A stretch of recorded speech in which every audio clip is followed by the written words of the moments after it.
आगामी 26 नवंबर 2020 को संयुक्त ट्रेड यूनियन द्वारा राजमहल हाउस में बैठक किया गया, जिस पर संयुक्त ट्रेड यूनियन के पदाधिकारियों ने 26 तारीख को परियोजना में हड़ताल करने की बात कही। यह सब जो है ढकोसला भारत का सरकार का है।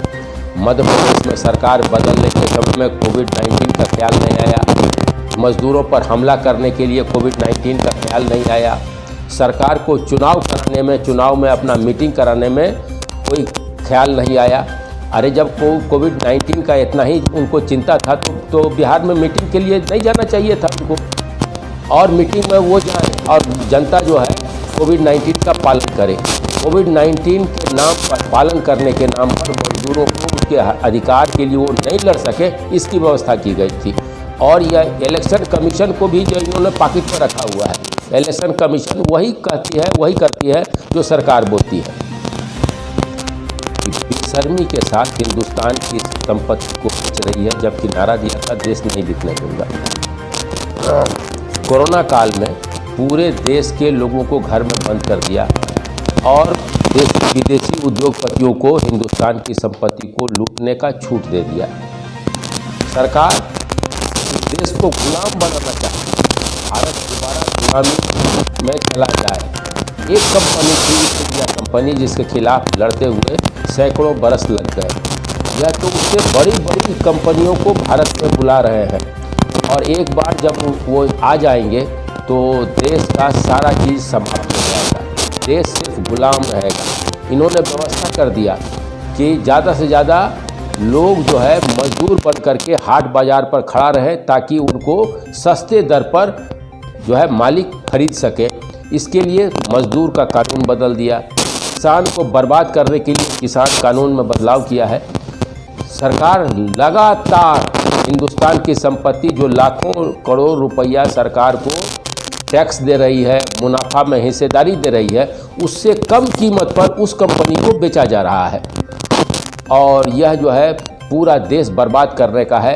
हिंदुस्तान का पढ़ा लिखा नौजवान को आज रोज़गार नहीं मिल रहा है, और ऊपर से उनको जो है मुसलमान पाकिस्तान के नारे में भटकाया जा रहा है। हाँ, पीप कॉरपोरेट घराना घुस गया है, और कॉरपोरेट घराना जैसे RCML जो कंपनी है आउटसोर्सिंग का, उसके ही अंदर रोजगार की व्यवस्था है, और वह जो है तो लोकल लोगों का अवहेलना करता है, स्थानीय लोगों को रखना नहीं चाहता है। इसके लिए तो सबों को मिलजुल कर के लड़ाई लड़नी होगी, और नहीं तो जो भी बाहर की कंपनी आएगी वो बाहर के ही लोगों को नौकरी देगा, हम लोगों को नहीं देगा। हम लोग इस पर संगठित होकर आंदोलन करने जा रहे हैं। दिल्ली में ये 10 जो सेंट्रल ट्रेड यूनियन है और लगभग 100 जो श्रमिक फेडरेशन है, इनका एक ऑनलाइन कन्वेंशन हुआ, और उस ऑनलाइन कन्वेंशन में ही ये तय हुआ कि हम जो है अगले 26 नवंबर को देशव्यापी हड़ताल पर जाएंगे।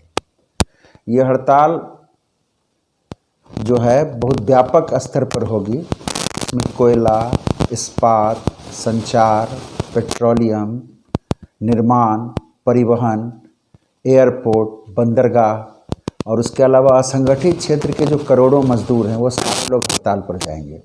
इसके अलावा ICDS, mid day meal worker, ASHA worker, Sahiya, माने पूरे देश के लगभग 95% श्रमिक, कर्मचारी और मजदूर जो हैं वो हड़ताल पर जा रहे हैं। ये हड़ताल का मुद्दा बहुत साफ है।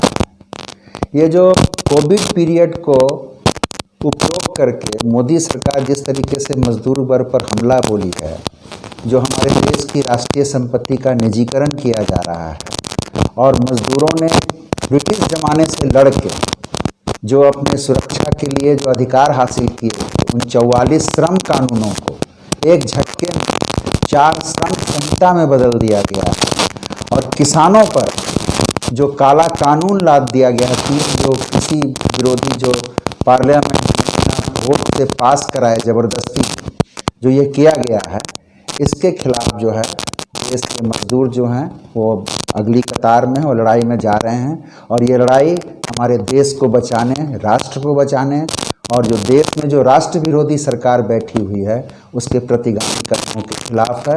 और देश की जनता, देश के किसान, देश के मजदूर तमाम मेहनतकशों की हड़ताल में शामिल हो रहे हैं।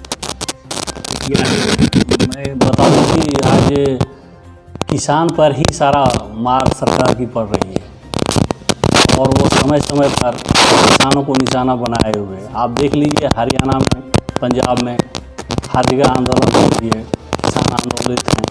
और केंद्र की सरकार की ये नीति रही है, सिर्फ कृषि ही नहीं बल्कि औद्योगिक से लेकर के तमाम ऐसे संस्थान हैं देश में जिनकी नज़र उनको पड़ी हुई है और सारे जितने संस्थान हैं जो फायदे दे रही है उन्हीं को बेचने का काम कर रही है।